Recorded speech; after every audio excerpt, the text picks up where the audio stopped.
Let's get started because we're kind of delayed because of the tech here. So, hi, apologies for the tech difficulties. My name is Luke Johnson.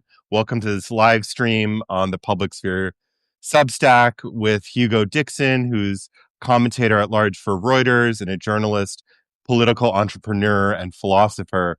He's one of the originators of a plan to use some $210 billion in euros of frozen Russian assets to fund Ukraine's budget. This plan will be discussed tomorrow as well as Friday at the upcoming European Council summit. So most of these assets are held in Belgium, and the summit is in Brussels, although those things, when we talk about Brussels, we're talking about the European Union or European Commission, and we talk about, Belgium, we're talking about the national government. So my first question is, can you explain how Russia managed to have $210 billion worth of euros in assets held in the European Union before the war? Yes. So, Luke, it's a pleasure to be here. And to be clear, what we're talking about is actually 210 billion euros. Yes. So, in dollar terms, that's close on $250 billion. I haven't done the latest exchange rate, just to get the numbers clear. So, what happened is that the Russian central bank kept some of its sovereign assets outside Russia because it wanted to have you need to hold your sovereign assets in something other than rubles. And so what it had is it invested them in some short-term government bonds, we believe, mainly. And a large portion of those were deposited. They were deposited in various different places around the world. In addition to those at Euroclear in Belgium, there are another 25 billion euros in other parts of the EU, and there's about 45 billion euros, we believe, in other Western countries, the UK, Japan, Switzerland, etc., America a bit. And what happened is that at the beginning of the full-scale invasion of Ukraine, at the beginning of 2022, the G7, the group of 7 large industrialized countries, and the EU, where there's obviously a big overlap between the two, decided to freeze those assets. And what's happened is that those assets have now mainly turned into cash because now we're almost 4 years into the war, and those short-term government bonds are no longer short-term government bonds. They've been repaid and become cash. Okay, so why does Kyiv need this money now? Well, it needs money because it's fighting a war of attrition against Russia. And Russia illegally invaded Ukraine. And it's a much, much, much smaller country. And if it's got any hope of holding the line, it doesn't just need soldiers and arms, it needs cash. And for the last almost 4 years, it's been getting the equivalent of about $100 billion in all forms of support, some in form of cash, some in form of military aid, which has a cash value. And it's averaged about $100 billion a year. What happened was at the beginning of this year, when Donald Trump became president of the United States, he basically decided to stop all further American financing. And up till then, about slightly less than half of the total had been coming from America. So there's a big gap to fill. There was also a mechanism using the Russian assets, using the interest that was gathering in Euroclear, this Belgian company, and that was used to fund a loan to Ukraine. Basically, it was agreed by the G7 last year, and it was more or less being used throughout the course of this year. And so as we're looking into 2026, Ukraine is facing a massive cash crunch. And if it doesn't get a significant amount of money, it will go bust and it will not be able to continue the war, and it will be forced to accept extremely miserable terms from Vladimir Putin as part of a so-called peace deal. Okay, so what would your plan do with these assets? So I'm going to talk to you about the European Commission's plan. Yes, yeah. And the European Commission's plan has been inspired by our idea for a reparations loan, although they have a slightly different mechanism. But the broad idea is similar. But to keep things simple, I'll talk about exactly their scheme. So the key idea is that Ukraine gets a loan from the European Union, which it only has to repay if Russia pays it war reparations, as it is required to do under international law.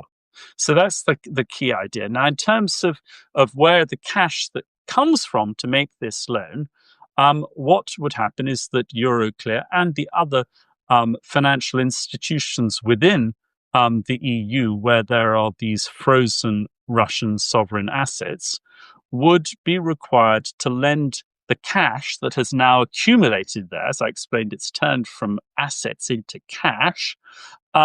They would be required to lend that cash to the European Union, and the European Union would then lend it on to Ukraine with this proviso that Ukraine only has to repay the money if Russia pays it reparations. That's why it's called a reparations loan. Okay, Belgium objects to this plan because it fears legal action from Russia. And on Monday, Russia's central bank filed a lawsuit against Euroclear. How do you think a court would rule on this? Is Euroclear and by extension Belgium exposing themselves to liability risks? I think that it's extremely limited. If the Russian central bank, and this Russian central bank action is actually against Euroclear for agreeing to freeze these assets, Okay. which was done almost 4 years ago. If the Russian central bank had thought it had a good case against Euroclear, it would have moved 3.5 years ago. It wouldn't have waited until the week before the key European Council. This was clearly an attempt by Russia to influence the proceedings and to intimidate Belgium and other countries. Okay. So according to Politico, the European Commission is guaranteeing that Belgium would get 200 billion in funds if Russia went after it. Are these, guarantees enough? Belgium, I saw an update today that they want more guarantees. What do you make of this sort of backstop? Like, would it be necessary? Like, how likely do you think it is to be even necessary? Well, I think it's reasonable for Belgium to say we want to be protected in the unlikely event that Russia manages to win a legal judgment against us, because this is a lot of money. Belgium, it's actually 185 billion is the amount at euros. It's a lot of money in the context of the Belgian economy. And so I think it's reasonable for them to say that they want the risk to be shared among the other EU countries, one for all and all for one. So I think that that is reasonable. In terms of and indeed, the European Commission has proposed these guarantees. These guarantees would come from the other member states, to be clear. They wouldn't come from the European Commission. They would come from Germany, France, etc. Okay. Um, so could the but Belgium is still has not signed on to this plan. Could the European Commission go ahead without Belgian participation? Well, to be clear, what we're talking about, I mean, the European Commission is the executive arm. The decision formally would be by the European Union, and the Right. European Union could, in theory, go ahead with this plan without Belgium's agreement. But it would be incredibly controversial to do that, because it would have to, I mean, this is a matter which Belgium has made a huge song and dance about.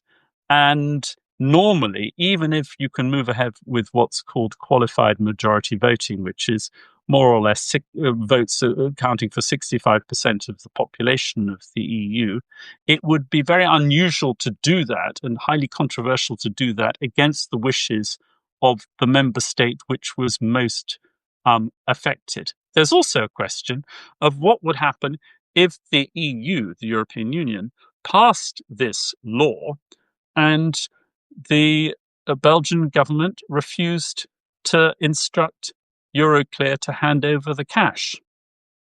How would the European Union actually extract the cash from Euroclear? It's a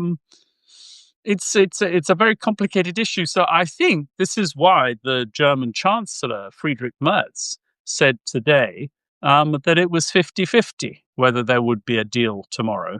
It's very difficult to know what's going to happen because this is going to go down to the wire. There's going to be, and it might not, as you said in your introduction, it might not be tomorrow. If they can't get a deal tomorrow, they'll keep talking on Friday. If they can't get a deal on Friday, it might go into the weekend. Do they need Euroclears to sign on too? I mean, they don't get a vote in this, but do they? But would they be sort of more legally compelled to? Because the Belgian government would be signing on to this as well. No, I think if the Belgian government says they're up for this or some variation of this, Euroclear will be forced to go along. It won't have any further way of blocking this. Okay. So, according to Politico, again, the Trump administration is pressuring European countries to reject this plan. They're claiming that they're going to use it for some eventual peace deal. Is this argument at all credible? Well, you need to pick that apart. It's highly credible that the Trump administration is pressurizing European countries to go along with its plan and to reject the reparations loan. It's one might even suspect that pressure could go as far as bullying.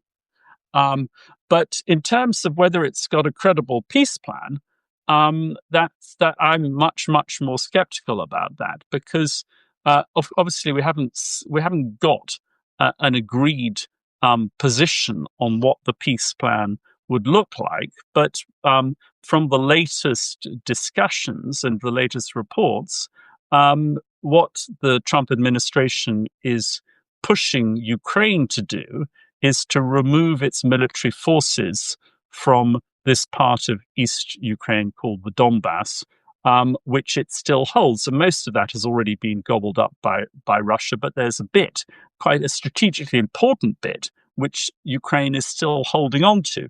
And Putin hasn't been able to make much headway. He makes a few meters here and a few meters there, and occasionally the Ukrainians we've seen recently have been able to push him back. But he wants them just to move back and move out of that territory, just like that, without any further fighting. And so this is part of what the Trump peace plan looks like, unless he's been convinced otherwise. And this under this plan, he thinks that if Ukraine agrees to that, then the frozen Russian assets, 2/3 of them, at least this is as per the last published version of this, 2/3 of them should go back to Russia and a third should go to Ukraine as part of a sort of joint investment vehicle that America would get half the profits from.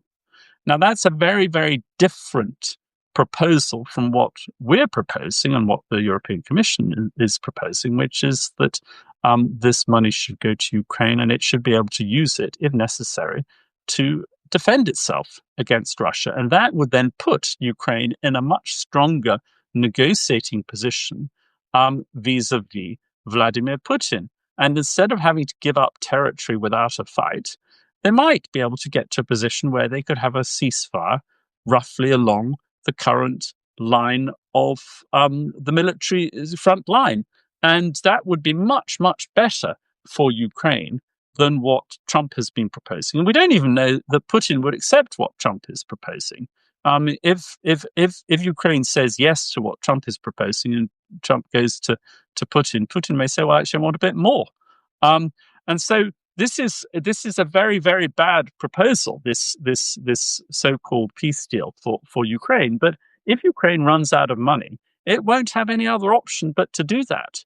And it may, as I say, it may get an even worse deal than the one that Trump is proposing. I mean, because Trump, the administration, there were these talks in Berlin earlier this week, and Hmm. Trump envoys, Jared Kushner, his son-in-law, and Steve Witkoff, his business partner, were able to say that America would be prepared to provide some security guarantees to Ukraine as part of a peace deal.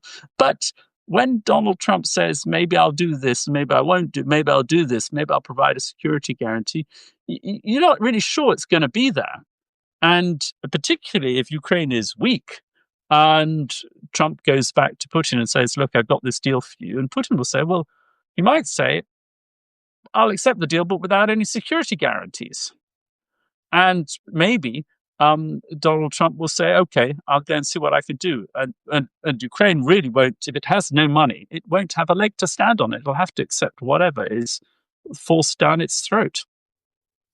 It's a And that frightening. won't just be bad for Ukraine, meaning that they will be staring at generation after generation of misery upon misery. It will be extremely dangerous for Europe. And for Europe's, the rest of Europe, when I say Europe, the European Union security. And because then, after a period of time, it's quite possible, as Mark Rutte, the head of NATO, said last week, that Vladimir Putin will turn his attention to some other European countries, perhaps the Baltic states, Estonia, Latvia, and Lithuania. Yeah, I think yesterday Friedrich Merz, the German chancellor, said that if the European Union doesn't approve this loan, then European credibility will be shattered for years. What It could does be your that. It's not Yeah? It's not credibility. just credibility; it's a Security war. could be shattered. Yeah. Um, does Europe have any other options than using Russian assets to finance Ukraine? It has some other theoretical options. I mean, the European Union could borrow some money, and then lend it to Ukraine. This is the problem with this is that that requires unanimity, and Hungary, whose Prime Minister Viktor Orban is quite close to Vladimir Putin, has already said no to that. So, although it's a theoretical possibility, it doesn't look like it's going to be possible. Um, and then it's possible that individual countries, rather than lending money, borrowing at the EU level, but individual countries, France, Germany, etc., Italy, they could borrow money on their own and hand it over to Ukraine. And some of them are doing that. I mean, Germany, for example, is already doing that. But the idea that they're going to provide the sorts of money that we're talking about seems to me not very likely. And so, what you're more likely to get is some sort of short term band aid, a little bit of a drip feed here or there. But that won't be enough to boost Ukrainian morale. That won't be enough to change Vladimir Putin's calculations. And that won't be enough to make any impression on Donald Trump. And so, you'll still be in the extremely bad situation where Ukraine is basically going to be staring down the barrel of the gun without any cash, or with only a little bit of cash in its back pocket, and having to accept an extremely bad capitulation deal. So, is this summit really kind of like, we've got 5 seconds on the clock, and if it doesn't happen at the summits, it's over, or you know, what's the kind of time frame we have? Because it's really being sort of, you know, Mertz's comments were really quite strident. Well, I think it is extremely important summit, and if they failed to do a deal at this summit, then Europe and Ukraine will be in a really bad way. But never say never.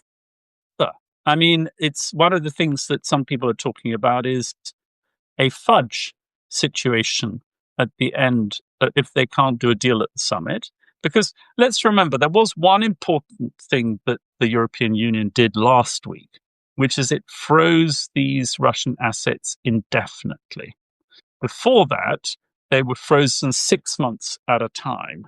And that meant they were very vulnerable to the 6 months running out, and then Russia going in and grabbing the assets back. So they have done something that's important.